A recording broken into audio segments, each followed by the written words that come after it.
Shalom saudara yang dikasihi Tuhan, sungguh kita bersyukur hari ini Tuhan berikan kita kesehatan dapat melakukan aktivitas kita di hari ini.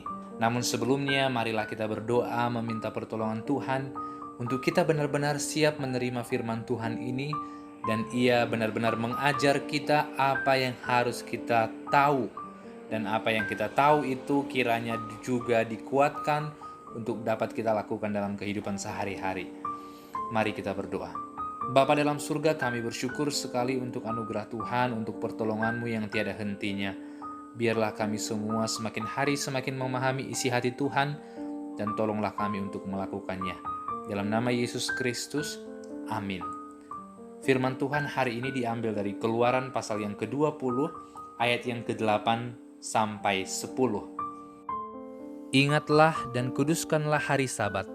6 hari lamanya engkau akan bekerja dan melakukan segala pekerjaanmu.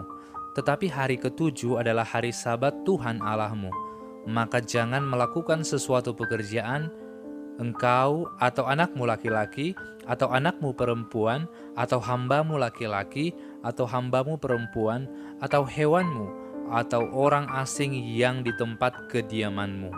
Sebab 6 hari lamanya Tuhan menjadikan langit dan bumi, laut dan segala isinya, dan Ia berhenti pada hari ke-7. Itulah sebabnya Tuhan memberkati hari Sabat dan menguduskannya.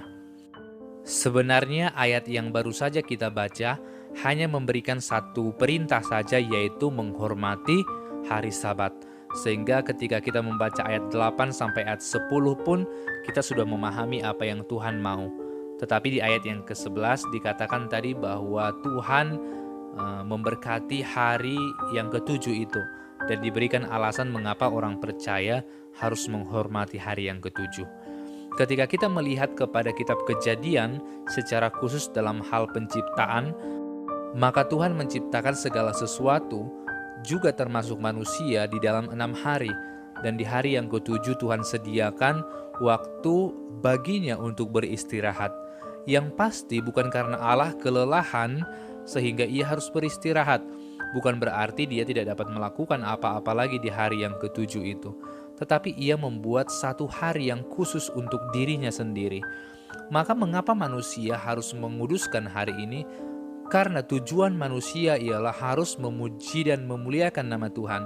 Maka hari yang khusus itu, di hari yang ke-7 itu, adalah hari di mana kita semua orang percaya bersama-sama serentak kembali kepada tujuan kita dicipta, yaitu memuji dan memuliakan Tuhan.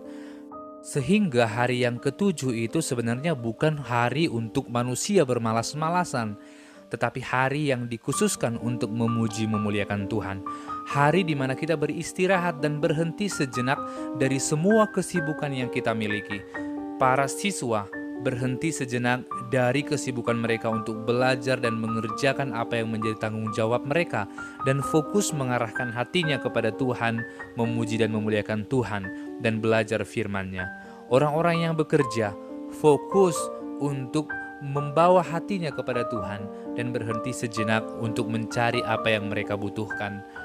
Firman Tuhan ketika bangsa Israel keluar dari tanah Mesir, di mana Tuhan memberikan mana kepada mereka atau roti kepada mereka, maka Tuhan pun menyediakannya dan meminta mereka memungutnya, mencarinya pada hari pertama sampai hari yang ke-6, sehingga mereka mendapatkan roti itu. Tetapi di hari yang ke-7, Musa berkata, jangan mengambil roti, jangan memungut roti, karena 6 hari lamanya Tuhan akan memberikan kita mana dari sorga. Kita dapat melihat kisah ini di dalam kitab yang sama, secara khusus di dalam Ulangan ini. Maka kita akan melihat bagaimana Tuhan sebenarnya menuntun bangsa Israel untuk sama kepada tujuan Allah, yaitu saat penciptaan, manusia dicipta di dalam 6 hari beserta dengan seluruh ciptaan yang lain. Walaupun memang pada dasarnya ada urutan-urutan tertentu, namun urutan itu bukan sesuatu hal yang sangat penting dibandingkan sebuah tujuan utama Allah, yaitu saat semua ciptaan berkumpul memuji memuliakan Tuhan. Maka kita sedang dibawa kepada sebuah pola, yaitu Tuhan menciptakan dalam 6 hari, dan Tuhan juga memberikan mana atau roti kepada bangsa Israel dalam 6 hari, dan kita juga diperintahkan untuk tidak bekerja di dalam hari yang ketujuh. Dan katanya ketika kita memiliki sanak saudara, anak, atau tetangga, bahkan sekalipun mereka bukan keluarga dekat kita, dikatakan firman Tuhan, jangan biarkan mereka bekerja. Artinya apa? Kita sebagai orang percaya, ketika kita melihat orang lain, maka kita punya tanggung jawab untuk mengingatkan mereka untuk terus memuliakan Tuhan. Maka ini juga yang digunakan oleh ahli Taurat untuk melawan Yesus ketika Yesus menyembuhkan seseorang di hari Sabat. Maka mereka menyalahkan Yesus. Sebenarnya tujuan mereka bukan karena mereka taat, tetapi karena mereka ingin menyalahkan Yesus. Maka saat ini kita diminta untuk memuliakan Tuhan di setiap hari itu. Bukan hanya hari Sabat itu, atau mungkin kita sering kenal sekarang dengan hari Minggu, walaupun pada dasarnya banyak orang berkata itu di hari Sabtu. Tetapi hari itu bukan menjadi hari yang sangat penting lagi, karena kita semua adalah orang-orang yang harusnya setiap hari memuji Tuhan. Tetapi di hari Minggu adalah hari di mana semua orang percaya berkumpul memuji Tuhan yang sama, yaitu Yesus Kristus. Oleh karena itu, mari satu hati menyediakan waktu bagi Tuhan untuk terus memuliakan Dia. Baik hari Senin, Selasa, Rabu, Kamis, Jumat, Sabtu, dan terutama di hari Minggu. Oleh karena itu, dengarlah firman Tuhan dan muliakanlah Dia selamanya. Amin.